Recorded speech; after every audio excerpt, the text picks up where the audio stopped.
श्रद्धेय पवन केशव शास्त्री जी, जिनको मैं अक्सर कहता हूं कि वो किसी भी क्षेत्र में रहते हैं तो धर्म की बात जरूर करते हैं, और जब धर्म के क्षेत्र में रहते हैं तो समाज की बात जरूर करते हैं। उनका जो समाज और धर्म और समाज को जो ईश्वर से जोड़ने का जो सेतु का वो जो काम करते हैं, वो वास्तव में बहुत बधाई के पात्र हैं। मैं उनको नमन करता हूं।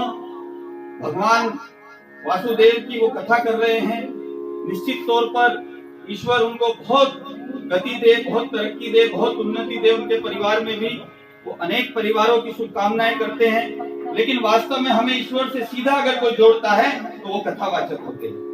ऐसे पवन किशन शास्त्री जी हमारे बीच, हमारे बहुत ही समाज सेवी चिकित्सक भी है और उत्तराखंड सरकार में आप मेंबर भी हैं चिकित्सा परिषद के। मेरे मित्र आदरणीय महेश राणा जी, हमारे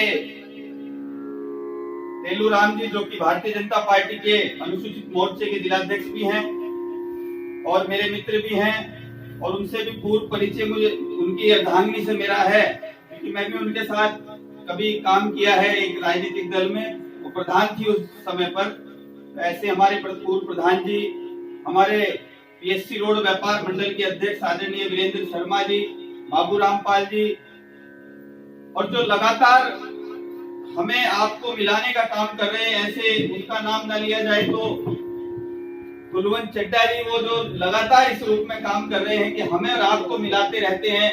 बीच बीच में परिवार को, एक दूसरे को देखने का अवसर मिल जाता है। ऐसे कुलवंत चड्डा जी, हमारे रामपाल जी, जो कि व्यापार मंडल में हमारे साथ काम कर रहे हैं, सभी के नाम लिए जा सकते हैं। उपस्थित सभी मातृशक्ति और मेरे युवा साथी चड्डा जी के छोटे भाई, हमारे मित्र।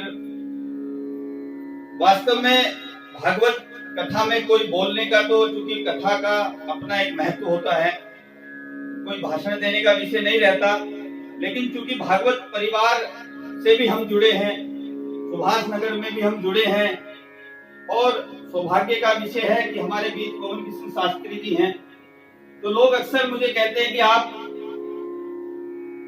चाहते क्या है राजनीतिक क्षेत्र में। चुनाव भी मैंने लड़ा, उसके बाद भी लगातार चलते रहते हैं कहीं ना कहीं। तो मैं कहता हूं, अब दिल की गहराइयों से भगवान को स्मरण करते हुए कि तेरे बिना कोई चाह नहीं है, कोई भटकती राह नहीं है, मैं तेरे चरणों की दासी, कर दे बेड़ा पार, सवरिया ले चल पगली बार, सवरिया ले। हमें कोई चाह नहीं, हमें तो ईश्वर की चाह। समाज सेवा में मजा आता है, मन लागा यारा फकीरी में। हम तो मस्त होकर चलते हैं, सत्ता आएगी जाएगी, कुर्सियां मिलेंगी, पद आएंगे जाएंगे चले जाएंगे, हमने उसका आनंद लेना है।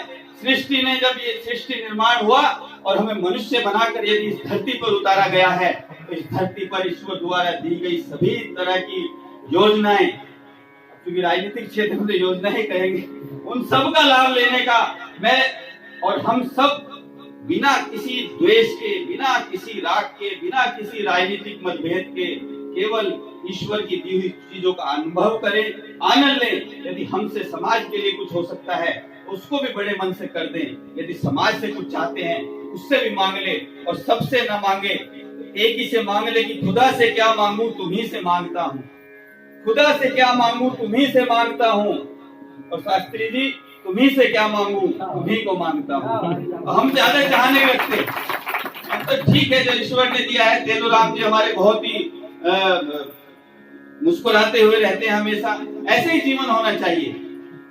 हमें कोई बहुत चाह नहीं रखनी चाहिए, लेकिन जिसके मन में कुछ करने की चाह खत्म हो जाए, वो शरीर भी खत्म हो जाता है। हृदय में गति ना हो, माथे पर तेज ना हो, पैरों में दौड़ने की इच्छा ना हो, तो शरीर भी समाप्त हो जाए। इसलिए चलते रहते हैं। गंगा जब गंगोत्री से चलती है, पहाड़ों से टकराती हुई, थपेड़ों पे लपेटती, जंगलों से होती होती ऋषिकेश में आके समतल होती है, और धीरे धीरे कानपुर बनारस होके तब जाके गंगा सागर में मिलती है। ऐसे ये जीवन होता है। उन संघर्षों में भी नदी अपना मूल अस्तित्व नहीं छोड़ती है, गंगा अपना अस्तित्व नहीं छोड़ती है। हरिद्वार के ब्रह्मकुंड का जल उठाएंगे युगों युगों तक वो कभी खराब नहीं होता है। तो हमें अपने मूल को नहीं छोड़ना चाहिए और हमारा मूल ईश्वर में समाप्त हो जाता है, जाकर के पंच तत्व का शरीर पंच तत्व में मिल जाता है। ज्यादा तो नहीं हो रहा शास्त्री, राजनीति में नहीं चला तो ये भी देखेंगे। तो बहुत ज्यादा ना कहते हुए केवल इतना अंत में कहूंगा, आप सब लोगों को, भागवत परिवार को, चड्डा जी को, सभी को मेरी तरफ से बहुत बहुत शुभकामनाएं। नववर्ष इस रूप में ये अंग्रेजी नववर्ष मनाया जाता है, तो इस रूप में नववर्ष की भी आपको शुभकामनाएं। आपके परिवार में सुख शांति समृद्धि हो और मैं आपका सेवक रूप में काम करता हूं। जो भी मेरे से हो सकता है सब कर देंगे, ये तो नहीं, लेकिन सब करने का प्रयास करेंगे। इन्हीं शब्दों के साथ आप सबको बहुत